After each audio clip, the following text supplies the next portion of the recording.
Welcome to this Roundup. Innovation is undoubtedly an important driver of economic growth. Since the beginning of scientific revolution, science and technology innovations have always been the backbone of economic expansion across nations. From flying shuttles to the spinning journey, the electric motor to the diesel engine, and in recent times, the internet, computing, communications technology, along with blockchain, artificial intelligence, machine learning, deep learning, cloud computing, Internet of Things, drones, 3D printing, robotics, big data, quantum computing, CRISPR technology, nanotechnology, nanosatellites, and so many more. Each innovation is fundamentally transforming nations while ramping up the economic engine. As witnessed across nations, this technological tsunami is fundamentally altering human life, the way we live, work, connect, and communicate as individuals or entities across nations, its government, industries, organizations, and academia. In short, referred to as NGIO, as we say, the magnitude of this technology-triggered transformation will be unlike anything humankind has experienced ever before. While we do not yet know just how this ongoing industrial revolution will unfold, one thing is clear: the security risk emerging from cyberspace, geospace, and space, in short referred to as CGS, due to the rapid pace of the technology-triggered transformation, revolution, and evolution, are becoming very complex. So, are we in the middle of an industrial revolution? Is this the fourth industrial revolution, or are we witnessing human evolution? How will this revolution and evolution impact each one of us individually and collectively? To discuss all these and more, I'm delighted to welcome Dean Anuj Sharma to this Roundup. Dean Sharma is the chairman and president at Canada Research Centre for Fourth Industrial Revolution and is based in Canada. Welcome, Dean Sharma. We are honored to have you on this Roundup. Hi, thank you. Thank you, everybody, for giving me this opportunity to speak. So I'm honored. Thank you. Wonderful. So let's begin by discussing this. Are we in the middle of an industrial revolution? Well, what is an industrial revolution? That's the question people should first ask. I mean, it's a very easy term to say, industrial revolution. But actually, industrial revolution in simple terms means a shift. Something that helps us do a shift is an industrial revolution. I mean, if you go way back, years and years back, I would take you to millennials back. And when we were Homo sapiens, monkeys, so to speak, or kind of human apes, how did we learn? So we learned about fire, stone, hunting. So we learned the power of hunting. Strength and speed was important. If you were not fast, you could not hunt, you could not kill, right?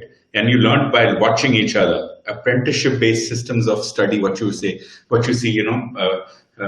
trying something, company internships, all that actually started in that era. You learned somebody threw a spear, somebody hunt, the other person picked it up and also threw and learned the thing. From hunting, then we moved on to harvesting, because we learned the power of harvesting and agriculture came, and obviously earth was abundant. So the first, actually, if you look at prehistoric times, this was the first shift. I would call that the prehistoric first industrial revolution. When from making spears out of stone, we actually learned how to dig the grounds, how to make irrigation systems, and learned the power of harvesting. Then after harvesting came the industrial age. Now the industrial age actually was spawned by the discovery of steam. It wasn't electricity, it was steam.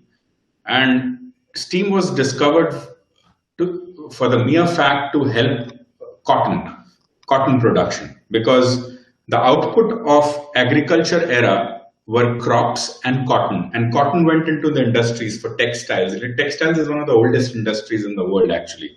We've been wearing clothes for centuries and people don't realize it. So steam was discovered, but instead of using it for industrial production, it actually got used for mobility, human mobility. It actually revolutionized human mobility. We made steamships, locomotives, steam engines. In fact, such was the power of mobility that colonial powers like Britain got on a ship and conquered America, India, and the rest of the world. The British empires were born based on steam, to be honest.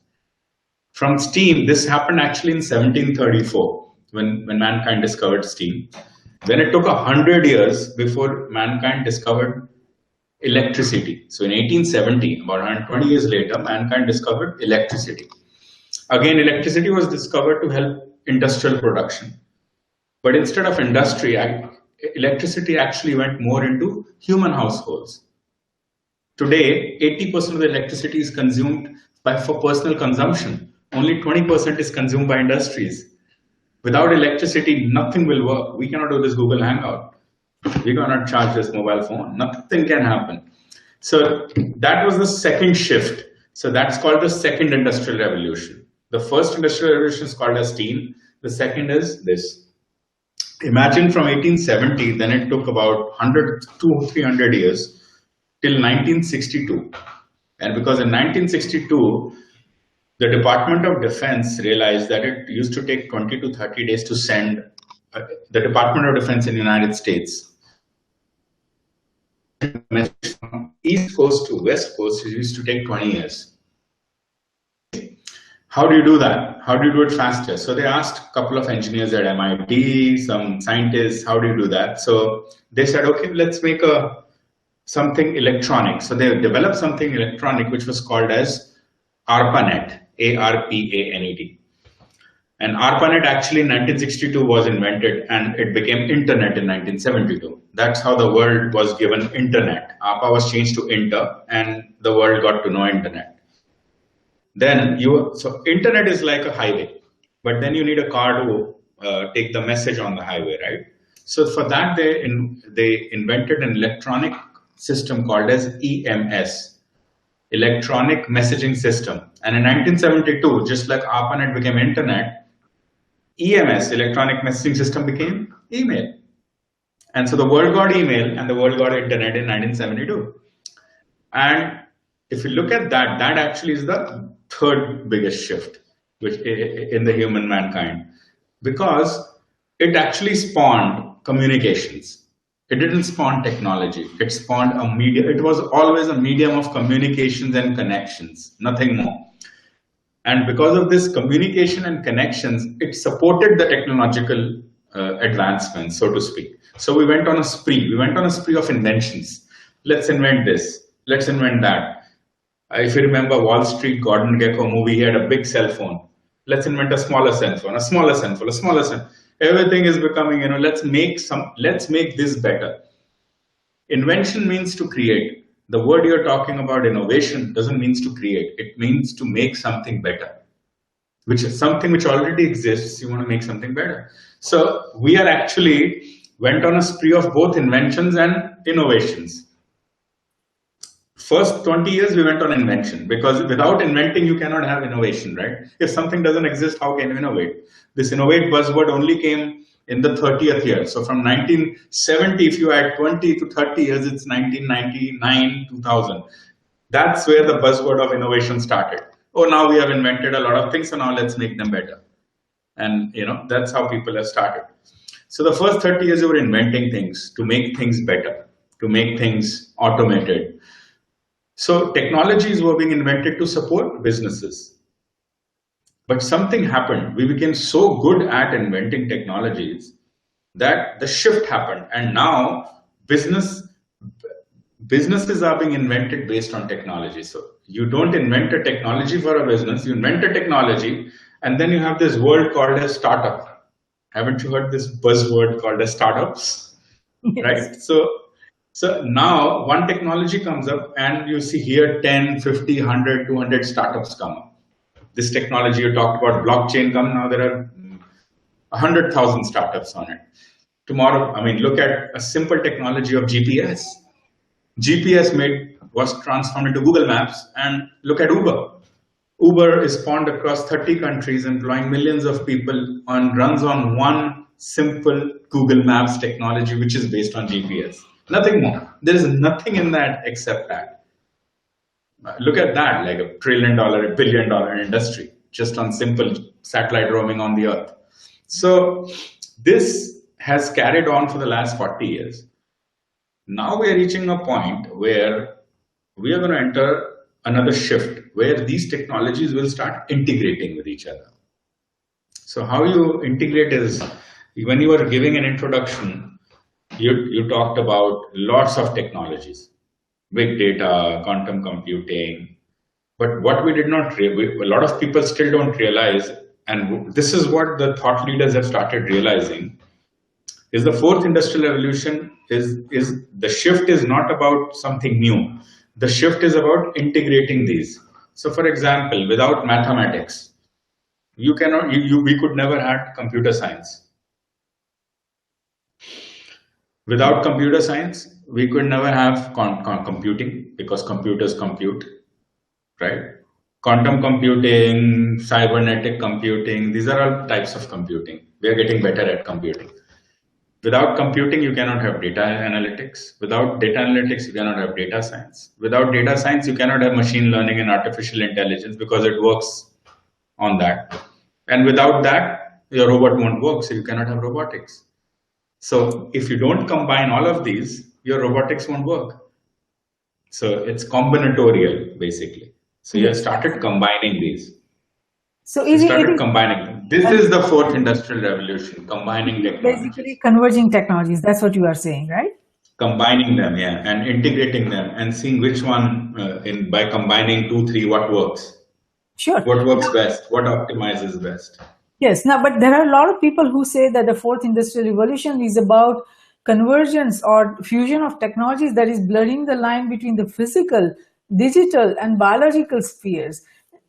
To them, that was a statement by actually Professor Klaus Schwab at the World Economic Forum, right? And in one of his videos, I think he talks about that it's blurring the lines between. It is not yet blurring the lines. It has the potential to blur the lines. A simple example is if I give you a virtual reality headset and you immerse yourself in the virtual reality and you are standing on the Great Wall of China or on Mount Everest. What's real and what's not? How real can you make it that one day you will say that, oh, I don't need to go to Great Wall of China, I already been there. I already walked through it. I actually walked on it through augmented reality. I'm sorry. I can have it in my room. I don't need to be there. So that's blurring a line between reality and virtual reality or augmented reality. That's what it means, basically, is if you use too much of technology, no, sure. It will blur the line. Yes, what you are saying about the virtual reality, augmented reality, it makes sense. And we are almost there. We are not there yet, but we are almost there. But from what I could, when I was doing research and when I reviewed some of the writings of the World Economic Forum and all that, it seems that the scope that they have defined by this fourth industrial revolution is about the blurring line when we say between physical, digital, and biological sphere.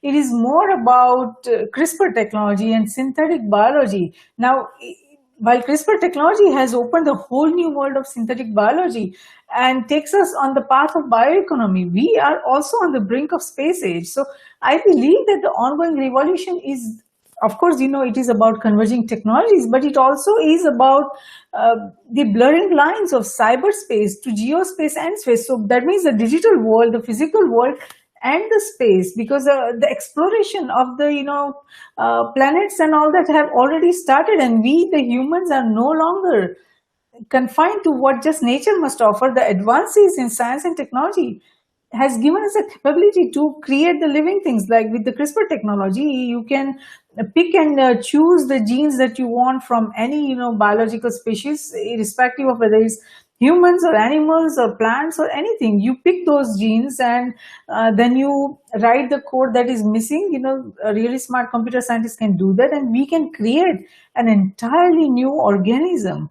So that is the potential and the power that we have currently. But this is not just about creating it. A lot of people who says that this bioengineering and ability to create this synthetic biology, that is the age that we are, that is the fourth industrial age. And that, to me, it seems that the scope is very narrow. This is much more than, creating synthetic biology. We are on the verge of space age. We will be Earth, will be only minuscule. We are trying to understand and where our place, the place of humans and humanity, into a much bigger sphere. See, what you're trying to imply is that we're going to get better and better at technologies, right? Every technology we're going to get better. In fact, today it's 100, maybe in the next 20 years, we may have 1,000 new more technologies.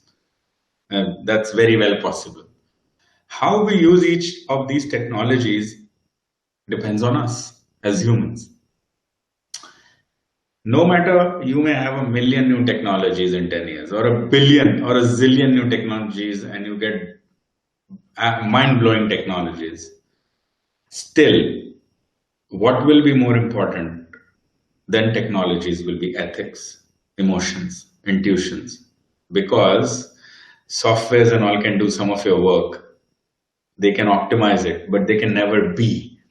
To do that being, you need to reach singularity, which is obviously AI consciousness. It's a long shot. Maybe by 2050 you can do it, not by 2030, 2040. It will take a long time. People don't understand how hard it is to create AI. Algorithmic writing and all takes a long time. I mean, it's perfect. When you talk of picking up different genes and creating things, what's right, what's wrong, then you're talking about this comes under the realm of bioethics, basically. There are different types of ethics: bioethics, digital ethics. So how you teach an AI good thing, bad thing comes under digital ethics. What you do in the medical field, it's bioethics. Business ethics is totally different. I mean, you've gone through the 2008 crisis. You've seen what business ethics can lead to. So that's different. That's where your risks also come in. I mean, risks come in. You got to mitigate those risks. That's where it's important. Similarly, like, before it was security, national or defense security. Now then it became digital security, then cyber security, biosecurity.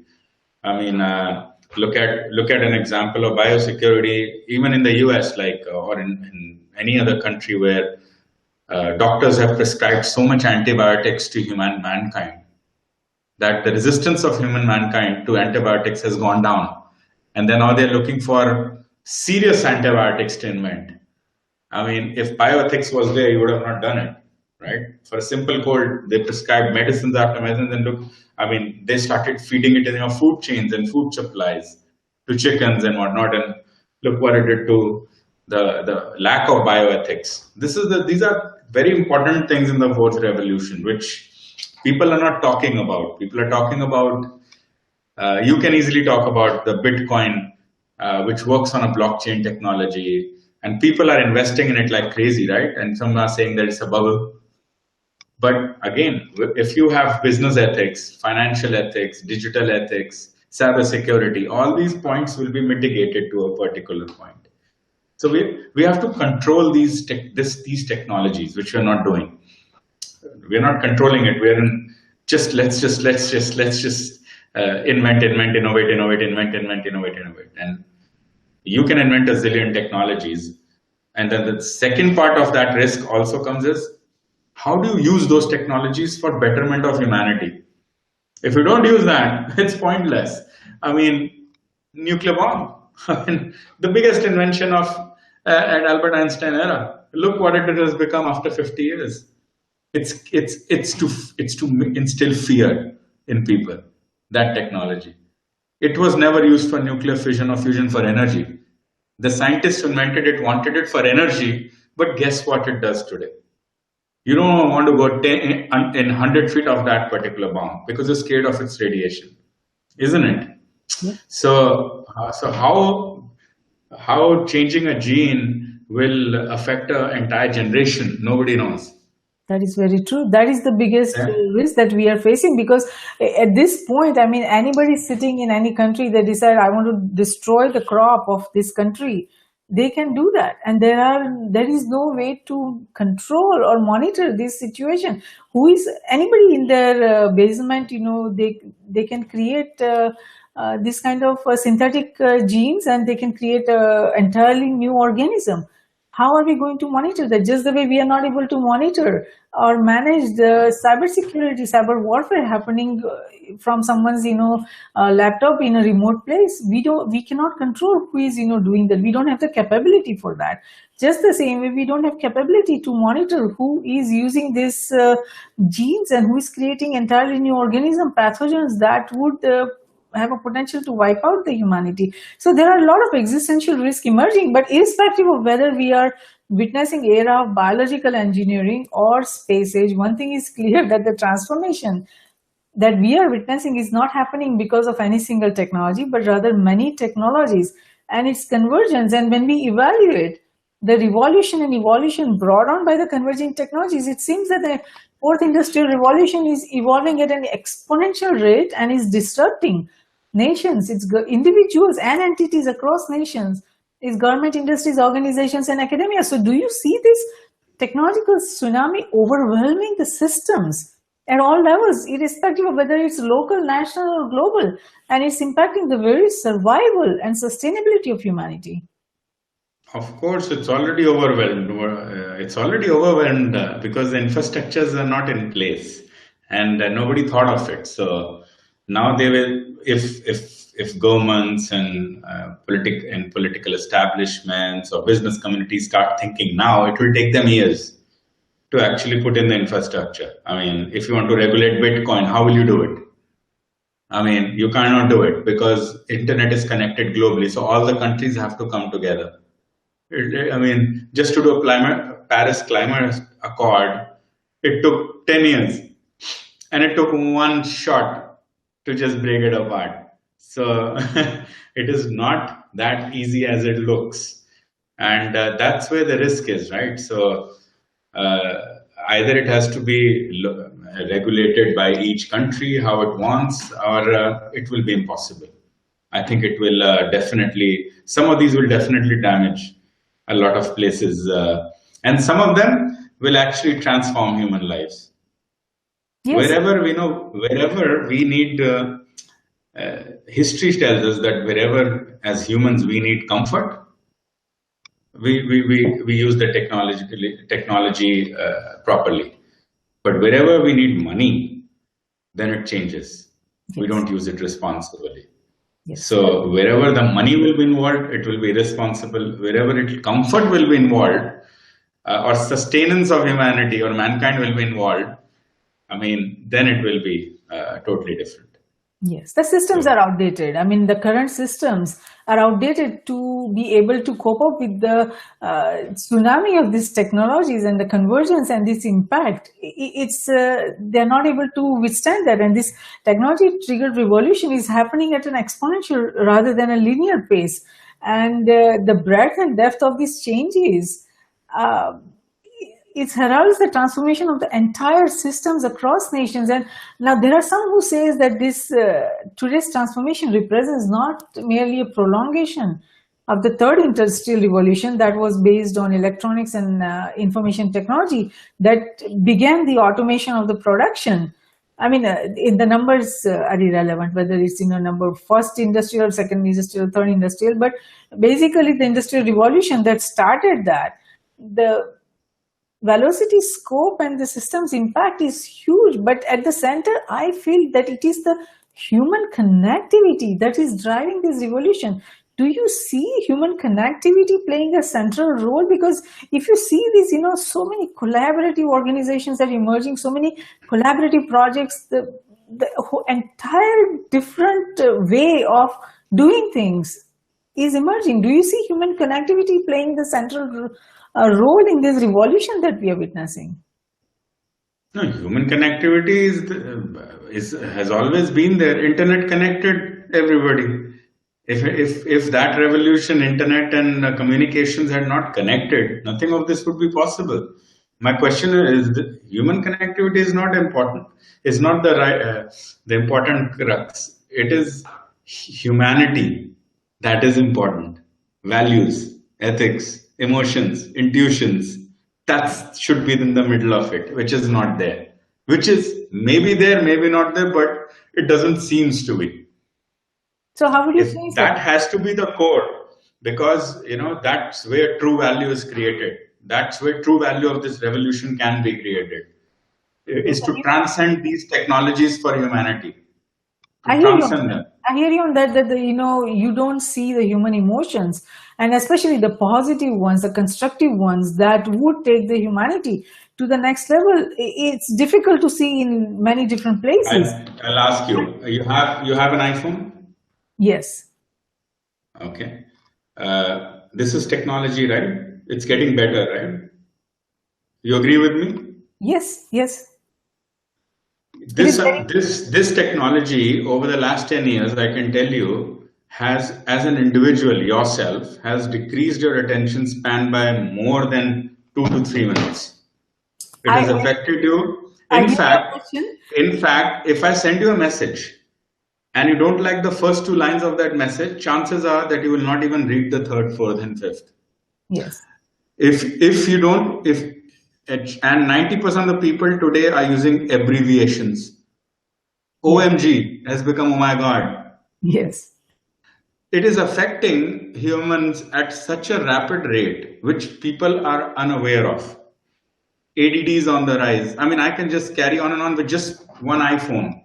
So you may have 100 collaborative, I mean, you can have Samsung and Apple all combined together to form $1 trillion corporation and make the best of products called Samsung Apple. Okay, Sam Apple. Okay, fine. In the next 10 years, whatever. But that's not the fourth industrial revolution's purpose. So what? because because that means capitalism is making money, and this is going to affect you in far ways. Fine, it will improve your connectivity, you will be able to talk faster, maybe the computing chip in this will get far quicker, so your applications will open. Maybe it will have augmented reality for you to kind of uh, have a good user interface with the phone. Great, these are good things, but look at the negative aspects of it also. So there are risks associated with each of these technologies. Of There are course. positives, there are benefits, but there are negatives to it. And currently everybody is only concerned about the positives, only concerned about the good, the great, the fantastic things, less concerned about the important things, which are these. I mean, if you don't teach ethics to AI, you're going to take everybody down a hole. Everybody's going to go down a hole. So ethics, are we talking about ethics for AI? That's the question people should get. Sure, we can write AI. Today you have 100 graduates writing algorithms. Tomorrow you can have 1 million graduates writing algorithms at a faster pace, and AI will grow. But what are their ethics? Are we looking at these ethics of these algorithm writers? Do we check their ethics? They are the ones who are creating the emotions and AI and AI itself. Who's checking them? These are very serious questions which we should start thinking now rather than later, and then think of, oh, how do we regulate? Oh, what were the mechanisms? Oh, this happened. So it cannot, with these technologies, you cannot have that game of it happened, so now we will correct. You will not get a chance. You'll not get a chance. Sure, So I hear you on that. These yeah. developments need to happen in parallel. And what you are saying, that the people who are the developers, who are writing the code, who are creating the algorithms, if they do not have ethics, like you just said, then yes, the algorithms that are being created, that would likely not have ethics. And that is, on our last Risk Roundup episode, we address the biased algorithms, the machine learning, algorithms that are being created. Most of them today, they are biased toward minorities. So it is like you just I said. mean, you may be driving a Tesla car, but what if that Tesla software tomorrow decides to crash it? Yeah, yes, those risks are there, and that those risks needs to be identified, evaluated, and effectively So managed. there's a positive. So you can sit in the car and it can drive by itself. So that's comfort. That's comfort, and that's optimization also, because fine, it optimizes your time. You are actually not spending time to drive, so you have time to do other things. So Yes. that's a positive. But look at the risk of it. The risk of it is, if that software goes bad, you're going to lose your life. life versus optimizing time, put them in a, in a leveler, and then you will see the reality of just a simple Tesla software. What's important? It's very easy to say that this is important, but look at that also, I mean, you cannot weigh that with that. Absolutely not. No, Absolutely not. I completely agree with you on that, that we do need to, at this right now, I mean, it may be late in some areas, but we already have to start talking about what kind of institutions we need, what kind of governing bodies do we need, how are we going to manage the risk emerging from these technologies. I mean, see, I actually know a lot of these. I'm very well versed. If you look at Canada Research Center's website, we're very well at the forefront of these technologies. So we know exactly what each one can has the power to transform every sphere of humanity, every sphere across the world. I mean, you can have robotics in agriculture. I mean, you don't even need to do your gardening. I mean, you can just use an application now. You can select on this date, this flower should be in my garden, and it will make sure that it grows in that garden on that day. So, I mean, that's great, So all that is optimizing your time. All that is optimizing resources. But if everything is being optimized by these technologies, what's the most important commodity you're left with? Time. So what do you do in that free time? It's what's important. How do you use these technologies to improve your intelligence, which is called cognitive augmentation? How do we use technologies to improve your intelligence is what we should be focusing on. So fine, today we are creating, 20 years, 10 years down the line, we should be focusing on that. And in order to focus on that, all this should be good. If all this goes bad, then you cannot focus on that.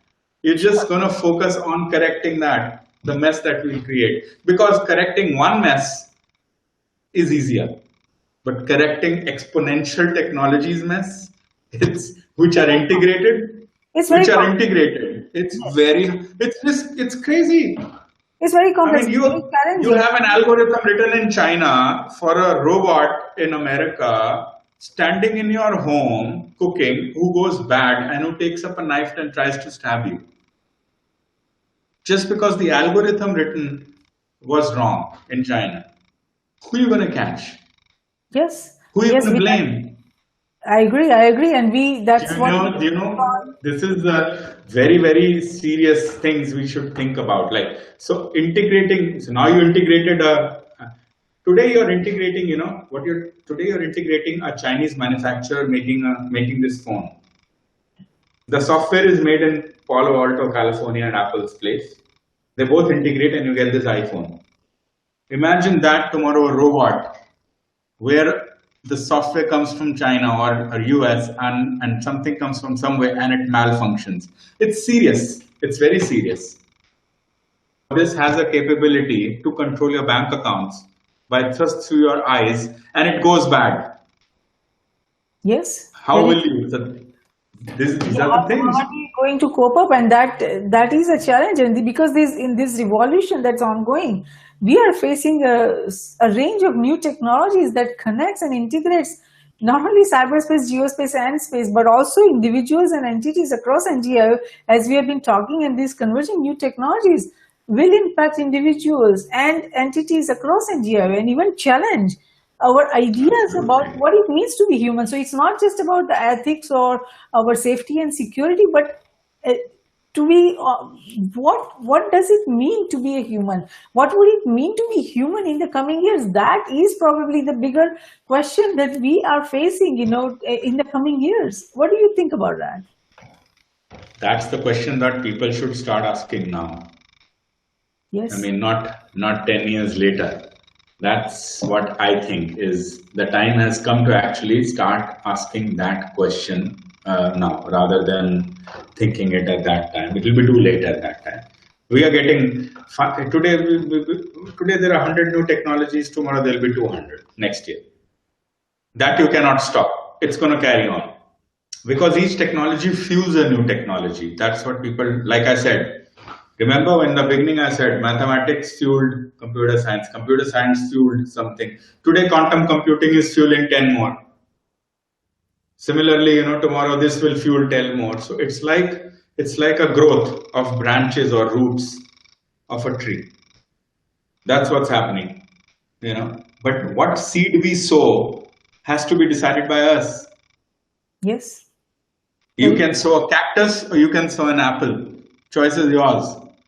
Good example. Very true. Very true. I mean, those decisions that we make today, it will define and determine where we as a human race we are going, and how the humanity will look like, and whether we will even survive this, converging technologies and the tsunami of technologies that is coming our way. So whether we survive, whether we sustain, whether we are able to achieve, more in our universe, that all depends on the decisions we take today. So from your assessment, how will the world look like in the next 10 years?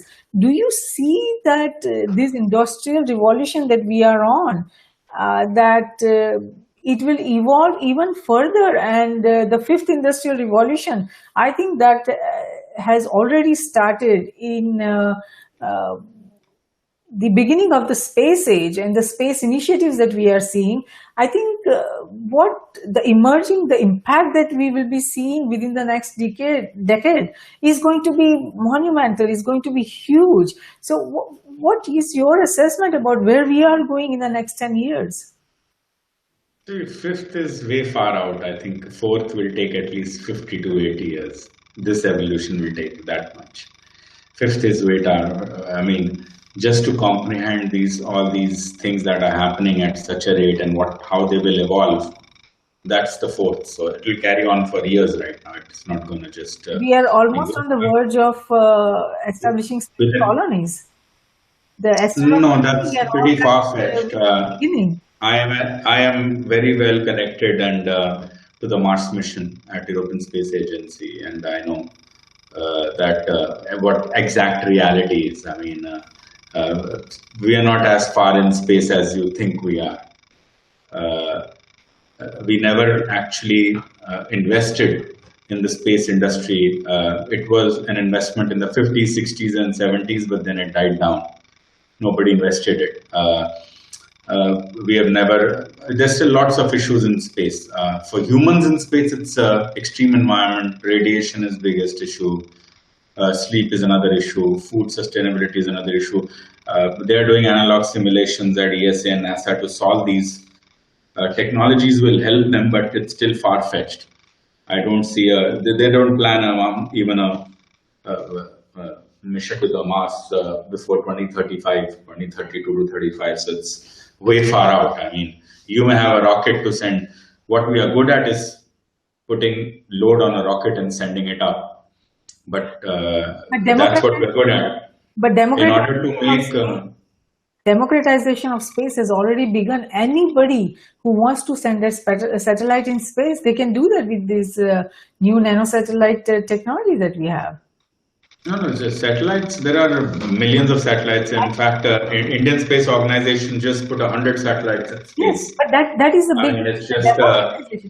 So far, the governments are controlling, the military were controlling which initiative to take in space. Now things have changed. You will see so many different kinds of initiatives happening all across nations. Luxembourg, they have huge investments. There's a lot of things happening in the space area. I feel that the space age is beginning in very, very near future, or it has already begun. No, space age began 30 or 40 years ago. I mean, we stepped on the moon in 1969. I mean, we were standing on a different planet 35 years, 40 years ago. I mean, so it's nothing new.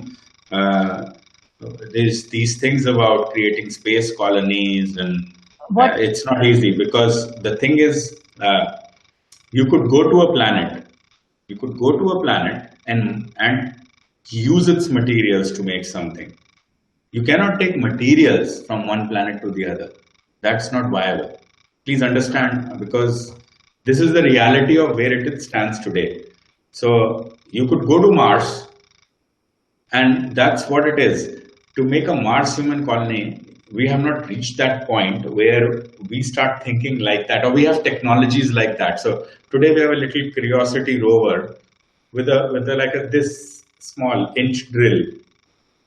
But tomorrow, if we can put a caterpillar who can actually drill a cave, then we can think of a robot to fix it and vacuum proof it, and we have something. So Sure, we don't have all the answers. Yes, of course, we don't have all the answers, but that yeah, quest has already begun.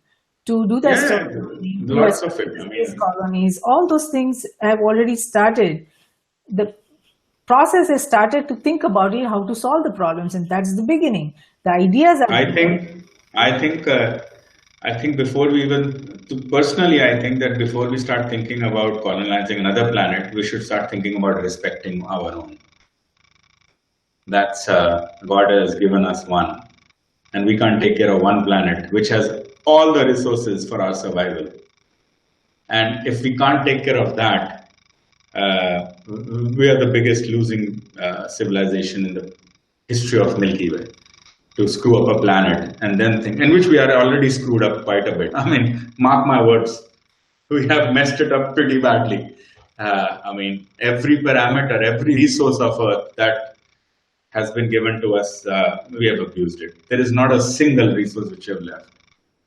Absolutely, we've messed up this planet, and that's what I tell my astronaut friends is that, and they themselves say that it's so sad that when you see planet Earth from above, how beautiful it is, just looking at it, and when you look on the other side, it's just vacuum and blackness, and nothing exists.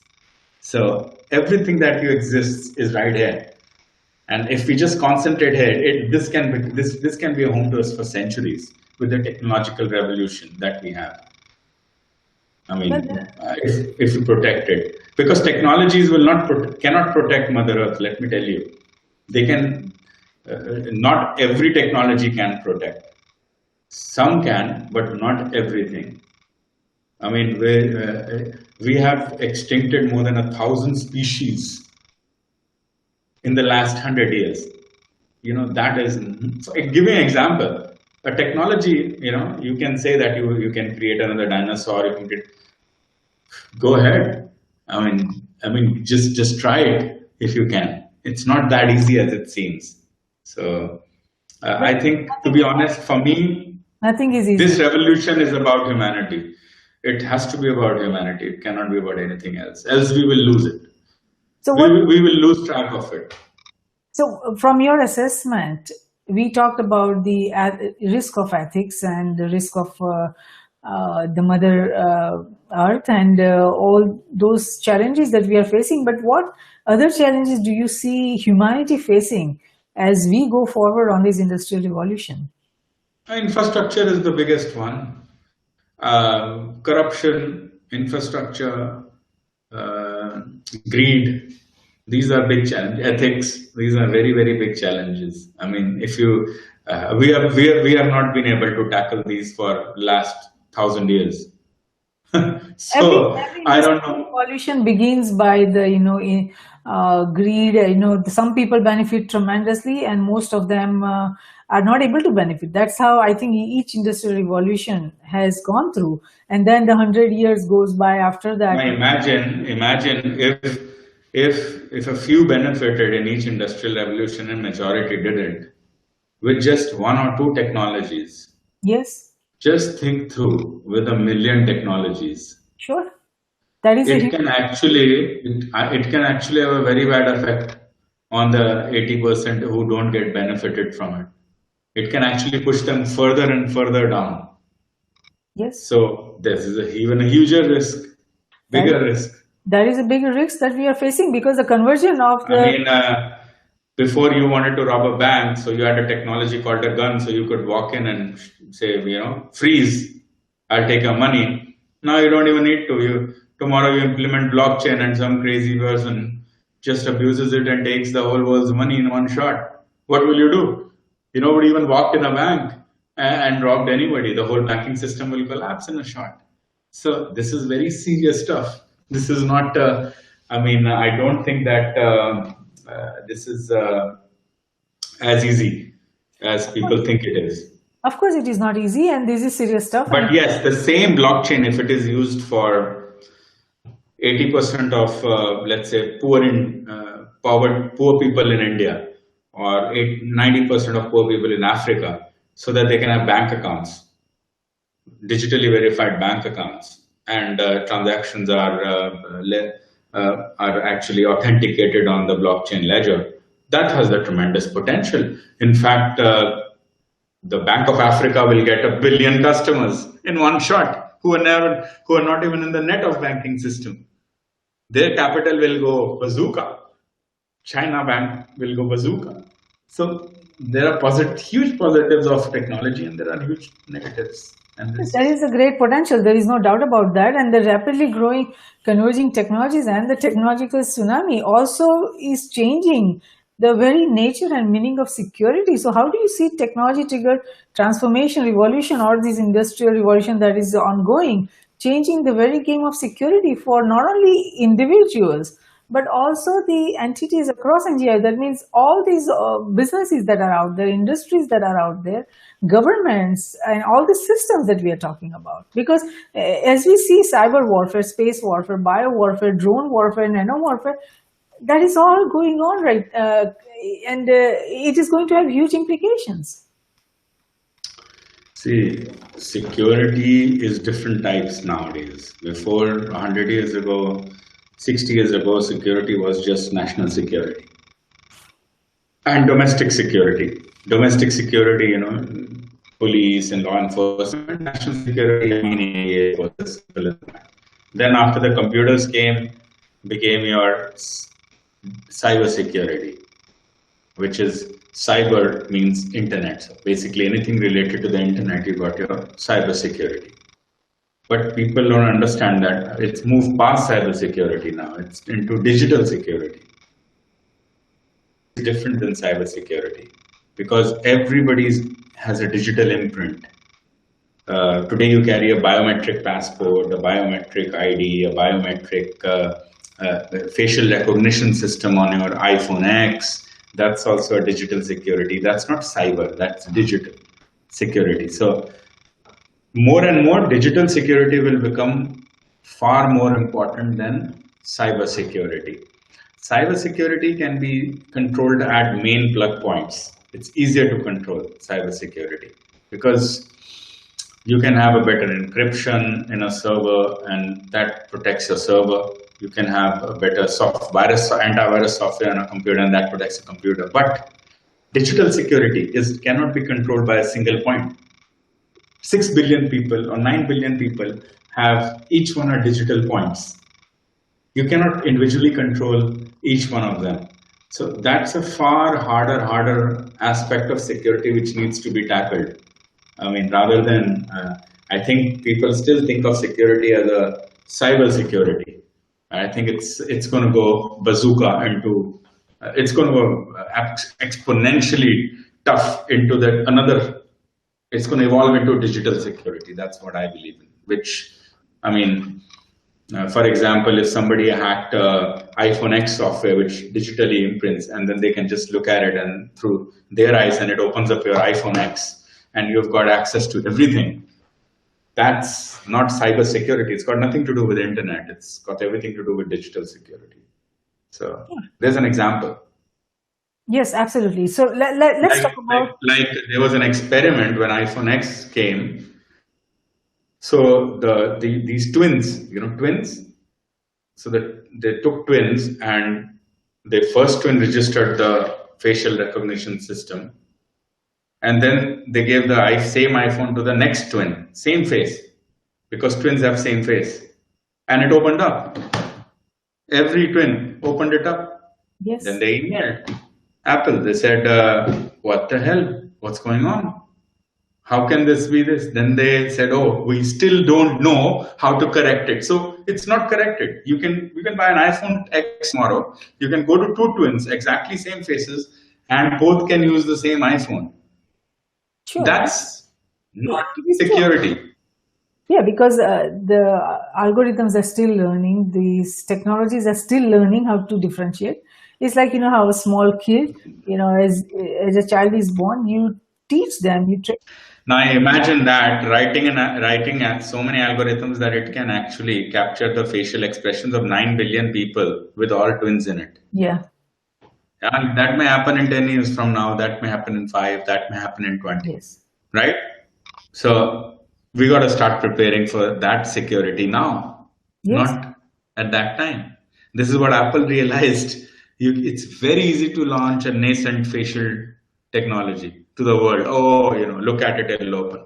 And it takes 1 second to take out a flaw in it by 20-year-old twins. I mean, go figure. You don't need a security, a cyber analyst, a NATO defense expert. You need just twins to break it. There is How cool, how simple is that? yes, it is a change. Because algorithmic writers don't know. They never thought of this angle that humans can be twins.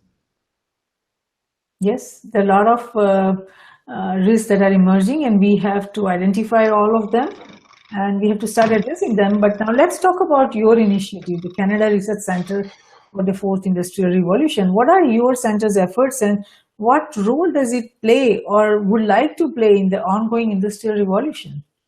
See, we have just set up the center in 2017 in the last quarter.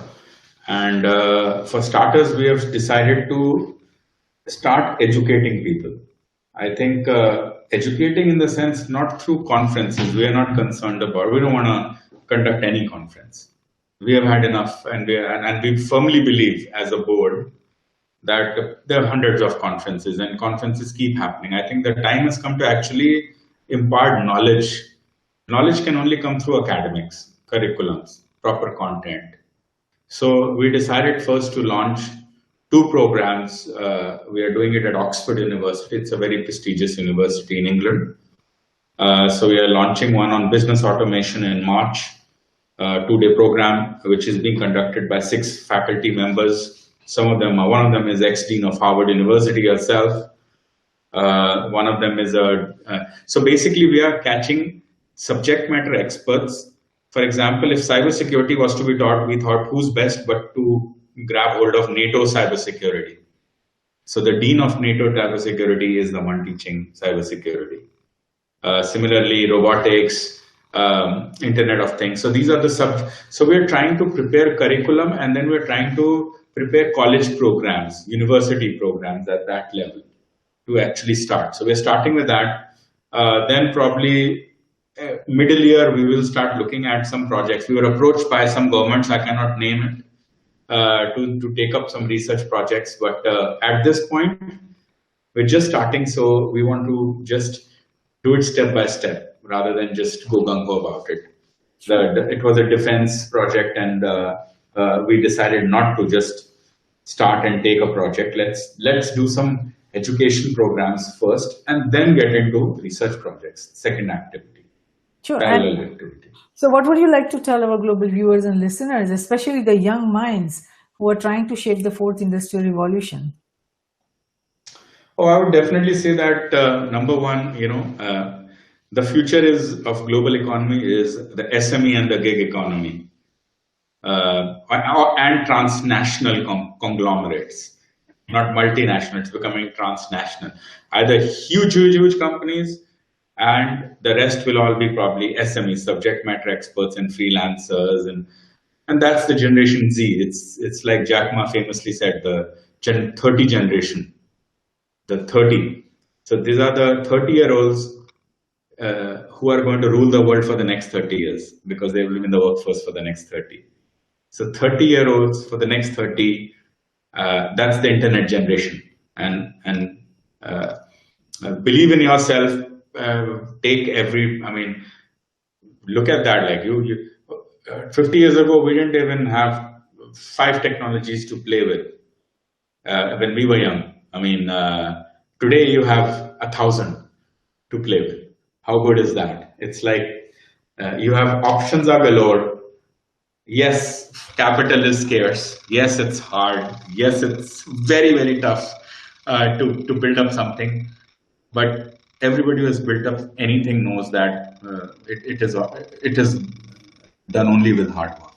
So that's what I would like to tell them: is believe in yourself, and you can only take this fourth industrial revolution forward. Yes. Most of us in next 20 years, will be too old to take it. So only they can define it, and that's the reality. They are our We community. may have started it, but somebody has to carry it, and only they can. If they choose not to carry it, it will die down. Simple as that. It'll stop. Yes, they are overcoming tomorrow, absolutely. So thank you so much, Sharma, for participating in Risk Roundup today. We appreciate your thoughtful insight on the fourth industrial revolution and for doing your part in shaping it and helping raise awareness about it. And our global viewers and listeners would benefit tremendously from the information you provided on the ongoing industrial revolution and the risk and rewards it brings to the society and humanity. So even if a single individual or entity can come up with an idea to help manage the security risk emerging in the because of this ongoing industrial revolution and help bring equality and fairness to individuals and entities across NGIOA in cyberspace, geospace, and space. This kind of dialogue has been of service, and we thank you for that. Thank you. Thank you. Thanks for inviting me. Wonderful. So the decisions we take today will determine how this ongoing technology transformation, revolution, and evolution will shape humanity. So irrespective of whether we call it an industrial revolution or human evolution, one thing is clear, our horizon is becoming much bigger than our planet or universe. We at Risk Group call attention to risk impacting humanity at all levels as we rapidly move forward on this ongoing fourth industrial revolution, and by identifying the problem and raising awareness of it, we are taking the first step in beginning to address it. Risk Group Cybersecurity, Geosecurity, and Space Security Risk Research Centers are created for this very reason to identify, evaluate, and manage the risk facing NGIOA in CGS, that means nations, its government, industries, organizations, and academia in cyberspace, geospace, and space. We at Risk Group believe that risk management, security, and peace, they walk together hand in hand. Though security is related to management of threats and peace to the management of conflict, risk management is related to management of security vulnerabilities as well as management of conflict, and it is not possible to conceive any one of the three without the existence of the other two. All three concepts feed into each other. We believe that the security we build for ourselves is precarious and uncertain until it is secure for everyone across nations. Tradition becomes our security, so if we build a culture of managing risk effectively, it will lead us to security, and security will lead us to peace. Let's manage the existing and emerging risks together. For more information on the Risk Roundups, to watch the Risk Roundup videos or hear the Risk Roundup podcast, please go to riskgroupllc.com and do not forget to subscribe and share. Until next time, I'm Jayashree, host of Risk Roundup, signing off. See you next time. Thank you.